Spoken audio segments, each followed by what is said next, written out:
자, 여러분 2주차 두 번째 시간입니다. 오늘부터는 물류의 개념에 대해서 여러분들과 이야기할 수 있도록 그렇게 하겠습니다. 자, 여러분 물류라는 얘기 많이 들었죠?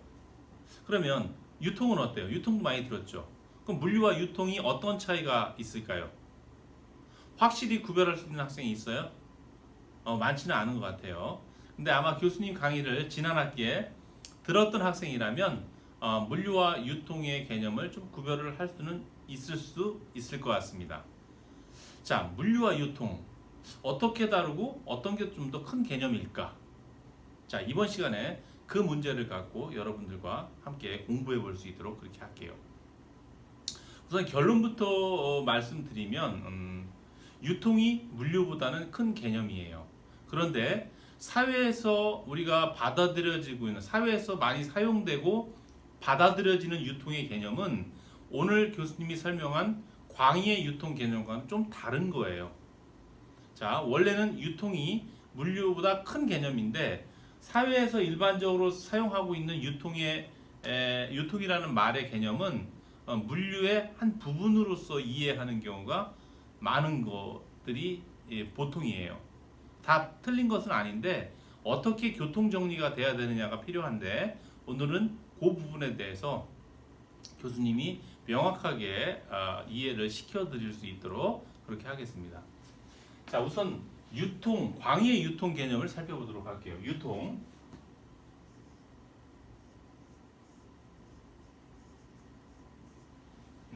빨간 글씨로 나오네.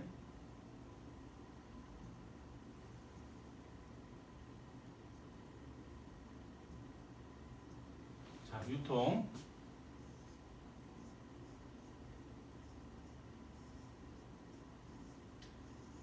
유통은 크게 두 가지 개념으로 나눌 수가 있는데 여러분, 첫 번째 상적 유통,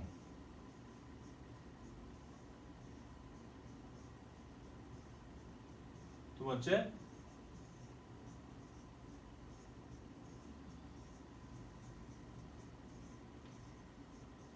물적 유통, 이렇게 나눌 수가 있습니다. 상적 유통은요, 영어로 비즈니스,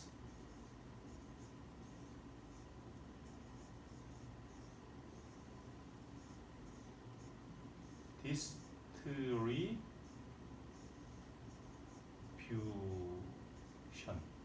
이렇게 되고, 물적 유통은 여러분 피지컬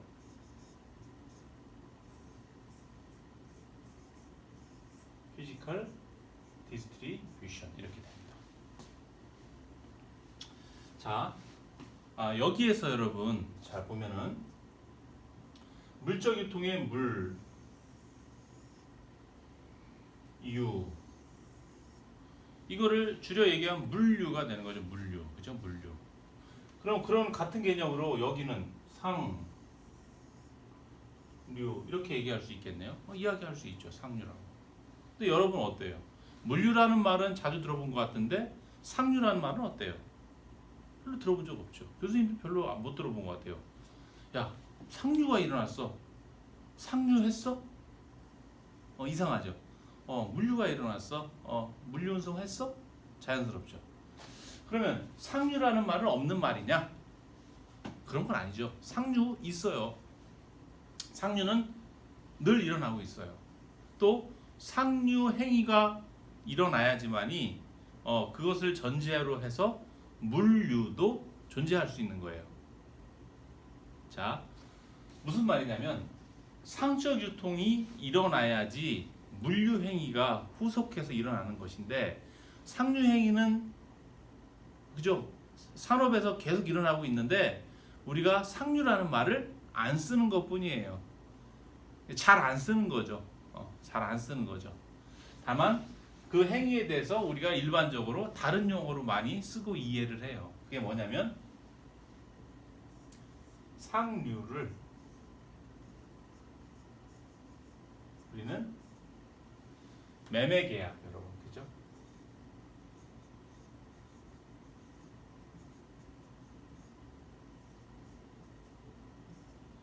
또는 비즈니스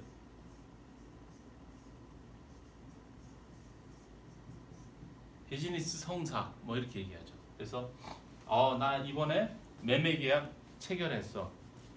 계약권 체결했어. 또는 해외 박람회에 가서 바이어와 상담해서 비즈니스 하나 성취했어. 성사시켰어. 이런 식으로 말을 많이 하는 것이죠.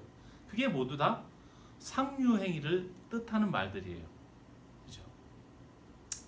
내가 이번에 영업력을 발휘해서 몇억 달러치의 어떤 그 해외 계약권을 성사시켰어. 이게 다 상류 행위가 일어난 거예요. 그러니까 상류 행위의 의미는 뭐냐면 가장 쉬운 개념으로는 매매 계약이다라고 볼 수 있고, 매매 계약은 그죠? 셀러와 바이어 사이에 그죠? 해당 재화에 대해서 소유권의 이전이 발생한 사건 이렇게 볼 수 있어요. 그러한 사건이 발생했을 때 다시 말해서 매매 계약이 성사되고 계약서에 그 소유권 이전에 대한 내용이 상세하게 명시되었을 때 거기에 맞춰서 거기에 명시된 대로 실제적인 물리적인 공간의 재화가 셀러의 위치에서 바이어가 있는 곳까지 물리적인 공간에 이동이 일어나야 되는 거죠. 그게 물류가 됩니다. 피지컬한 디스트리뷰션 이렇게 볼 수 있죠. 그럼 우리가 여기서 생각해 보면 물류는 독자적으로 일어나는 게 아니라 반드시 상류를 전제로 해서 상류에 대한 후속 조치로 순차적인 개념으로 물류가 일어나는구나 라고 볼 수 있습니다. 그렇죠? 이해했죠, 여러분? 그렇게 보면 어떨까요? 그렇죠? 당연히 유통이 물류보다는 큰 개념이라는 것을 쉽게 이해할 수가 있습니다. 자, 이번에는 산업을 구성하고 있는 각 주체들 간의 관계를 통해서 물류를 한번 살펴보도록 하지요. 이해했죠, 여러분? 이 부분. 우선 기본적으로 우리가 주된 기업을 완제품을 만드는 제조업을 한번 봅시다. 제조업. 그죠?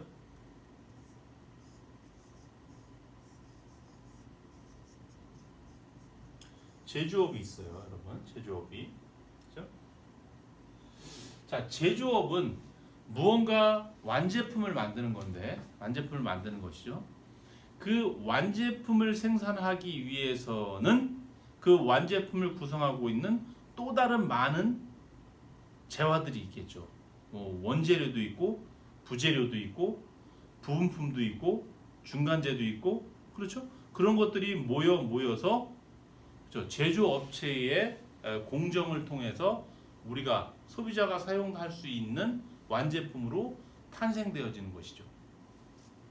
그러면 이 제조업체에서 그 완제품을 만드는 데 필요한 모든 원부자재나 부분품들을 다 만드느냐? 그렇지 않겠죠, 여러분. 그죠? 다 만들 수는 없겠죠. 주로 어떻게 해요, 여러분? 중요한 것은 자기가 만들고 나머지 상대적으로 내가 만드는 것보다는 나보다 특정 부품을, 특정 재화를 더 잘 만드는, 거기에 더 전문화된 기업이 있다면 그네들과의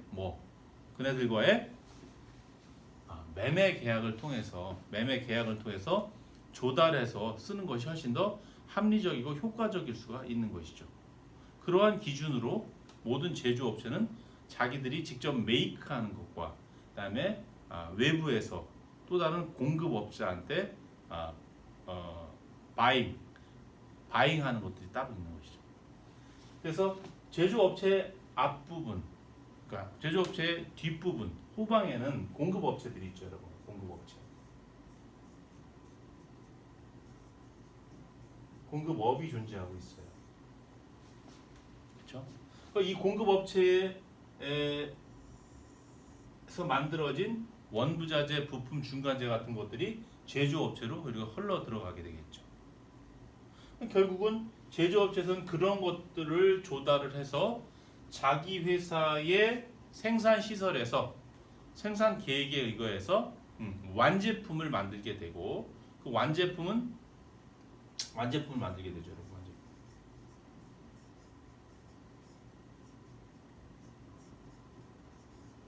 이 완제품은 어디로 흘러가는 거예요, 여러분?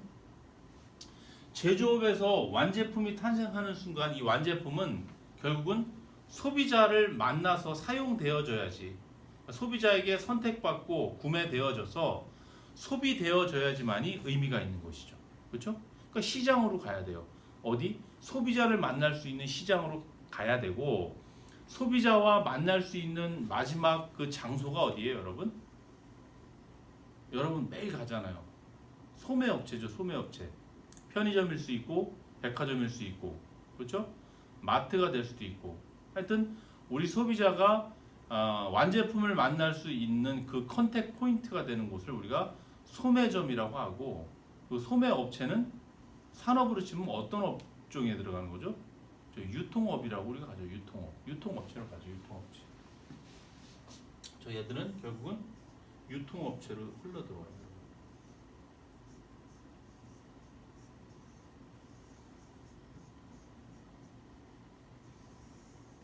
유통. 그죠? 여기에 가서 이제 소비자가 이제 만나는 거죠. 소비자.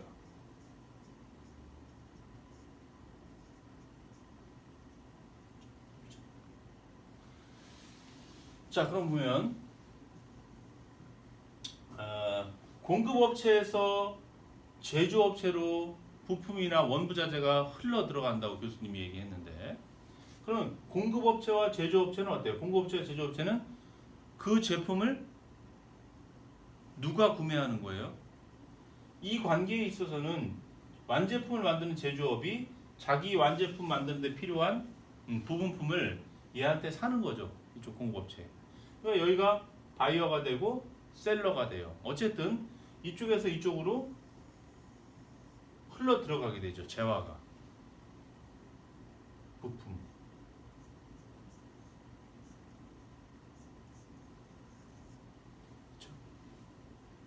흘러 들어가게 되는데, 결국은 요 행위는 뭘까요, 여러분? 물류라고 볼 수 있나요? 물류라고 볼 수 있죠. 물적인 흐름이죠. 그죠? 그 이전에 뭐가 있었던 거예요, 여러분? 요 제조업체와 요 공급업체 간에 뭐 매매 계약, 상류, 그죠? 소유권의 이전 행위. 요게 먼저 있었던 거죠, 요게. 그거에 의해서 순차적으로 뭐가 된 거예요, 여러분? 요게 이루어진 거지. 그렇게 보면 되겠죠. 매매 계약이 일어났어. 매매 계약. 얘가 제조업체가 구매자였고 공급업체가 판매자였죠. 그 매매 계약에 의거해서, 그 계약에 의거해서 이 공급업체의 부품이 제조업체로 실제적인 물적인 이동이 시작된 거죠. 그게 물류죠. 그래서 이 구간의 물류를 우리가 뭐라고 그러냐면, 제조업체에서 완제품을 생산하기 위해서 공급업체의 부품을 조달하기 위한 목적의 물류라고 해서 조달 물류 이렇게 얘기합니다.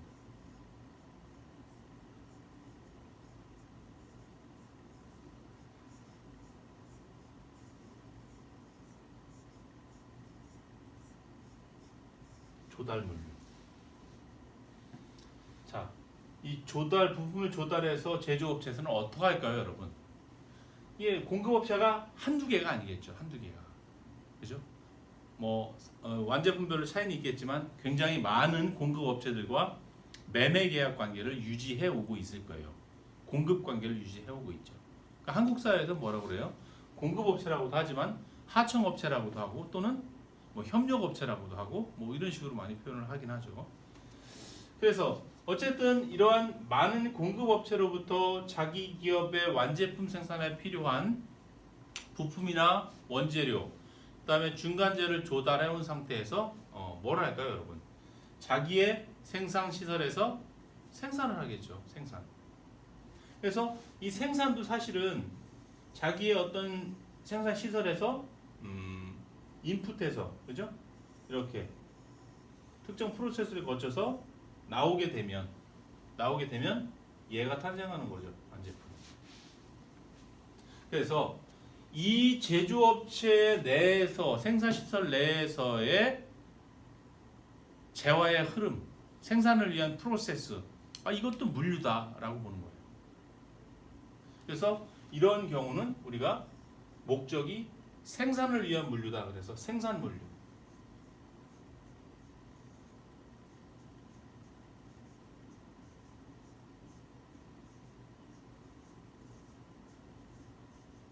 생산 물류라고 하고, 다른 말로는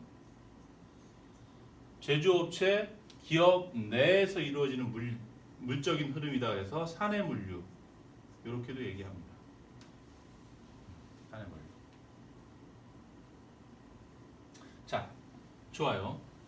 생산 물류에 의해서 태어난 완제품은 이제 시장으로 나가서 저 제품을 필요로 하는 소비자에게 선택되어지고 사용되어져야 되는데, 그 포인트가 어디라고 그랬죠? 소매업체라고 그랬어요. 그래서 유통업체인 이 소매업체에 오게 되는데, 그러면 제조업체에서 완제품이 이렇게 소비자를 만나기 위해서 판매 서비스를 제공하는 소매업체에 오게 되는 요 흐름, 요것도 물류라고 볼 수 있겠네. 요 물류는 뭐죠, 여러분? 그 목적이 뭐예요? 판매를 목적으로 하는 물류죠. 그래서 얘를 판매 물류라고 합니다. 판매 물류.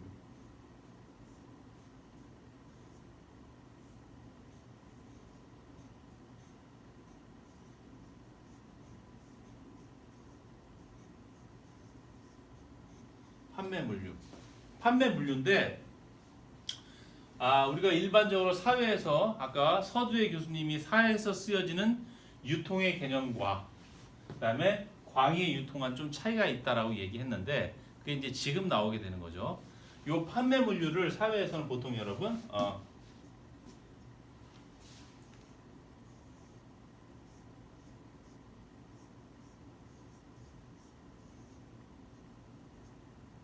유통 물류 이렇게 얘기합니다. 유통 물류 또는 그냥 유통 이렇게 얘기하는 거죠. 그러니까 다시 말해서 일반적으로 사회에서 이해되어지고 통용되는 유통의 개념은 완제품이 판매를 목적으로 소비자에게 찾아가는 과정 자체를 유통이라고 보는 거고, 그 프로세스 상의 그 흐름의 위치에 있는 기업들을 그러한 이동과 관련된 기업, 완제품의 이동과 그 다음에 완제품이 소매업체에 도착해서 판매와 관련된 어떤 거에 관련된 모든 업종을 우리가 유통업 이렇게 일컫고 있는 것이죠. 그럼 중간에 뭐 도매업체가 있거나 또 다른 도매업체가 있고 최종적으로 소매업체가 있으면 이들은 모두 다 유통업체 이렇게 명명할 수 있는 것이죠. 그렇죠? 그래서 이걸 유통물류라고 하고 판매물류라고도 한다. 그래서 이제 일반적으로 나 유통업에 있어 그러면 이 완제품이 소비자에게 가는 요 구간 어디엔가 있는 업종에 종사하고 있구나 이렇게 볼 수 있는 것이죠. 그렇죠? 그래서 여기에 도착해서 소비자에게 물건이 판매되게 되어질 텐데, 그 다음에 거꾸로 우리가 이제까지 흐름이 공급, 제조, 유통의 소비자에 이르는 이런 방향을 순방향으로 본다면, 거꾸로 소비자에서 유통업, 제조업 이런 쪽으로 가는 물적인 흐름이 있을 수 있는데, 이것을 우리가 역물류라고 합니다. 리버스 로지스틱스에서 역물류, 역물류 이렇게 얘기합니다. 이 역물류는 또 세 가지가 있는데 뭐가 있을 수 있을까? 거꾸로 가는 거로 문득 떠오르는 반품 있죠. 반품 물류 있고, 또 뭐 있죠, 여러분? 회수 물류라는 것도 있어요. 회수 물류가 있고, 세 번째는 폐기 물류도 있어요, 여러분.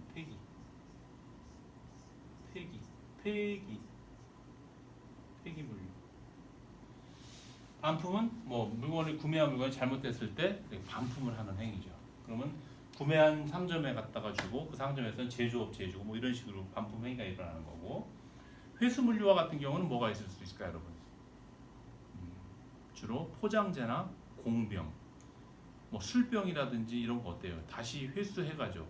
뭐 맥주병, 소주병 어때요? 소비자가 구매한 소매 상점에 갖다 주면 다시 그 소매 상점은 제조업체에 또 다시 거꾸로 보내죠. 이런 것들이 회수 물류라고 할 수 있고, 폐기 물류 같은 경우는 이제 빈번하게 발생하지 않는데 제조업체에서 만든 완제품이 소비자에게 소비되어진 이후에 수명을 다해서 폐기할 때 소비자가 임의로 처리하는 게 아니라 만든 제조업체가 책임지고 회수를 해서 없애야 되는 경우가 있어요. 특히 환경법이 강한 지역 국가와 시장에서는 이런 룰이 적용되는데, 예를 들어 뭐 모니터를 임의로 이렇게 분리수거하면 안 된다. 그건 직접 그걸 제조한 회사에서 회수에다가 환경에 위해하지 않게 폐기 처분을 해야 된다. 이런 법이 있다면 그런 데서는 저런 폐기 물류를 할 수밖에 없는 것이죠. 그게 유럽 지역에서는 친환경적인 어떤 법규 조항들이 많이 만들어지면서 저런 것들이 한층 더 강화될 예정에 있습니다. 어쨌든 이렇게 물류는 이렇게 일어나는 목적성에 따라서 이렇게 조달 물류, 생산 물류, 판매 물류, 영물류 이렇게 네 가지 범주로 나눌 수도 있더라라는 거예요. 그리고 끝으로 한 가지만 더 설명을 하면, 이 물류의 기능이 있는데 여러분, 물류는 그럼 다 운송이냐, 수송 운송만 물류냐? 그렇진 않죠. 운송이 큰 비중을 차지하면서 첫 번째는 물류의 첫 번째 기능은 운송이라는 기능도 있고요. 두 번째 보관 기능이 있어요.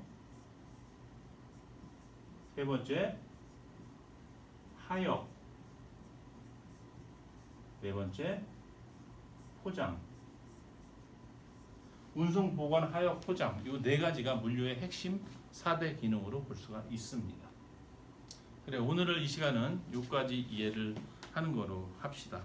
그다음에 다음 시간에는 물류의 어떤 그 전략적 중요성에 대해서 기업 전략으로서 이제 물류가 이제 부각되기 시작했는데 거기에 대한 배경과 그 이유에 대해서 알아보는 그런 시간으로 진행하도록 하겠습니다. 그래, 오늘 수고 많았습니다. 다음 시간에 볼 수 있도록 합시다.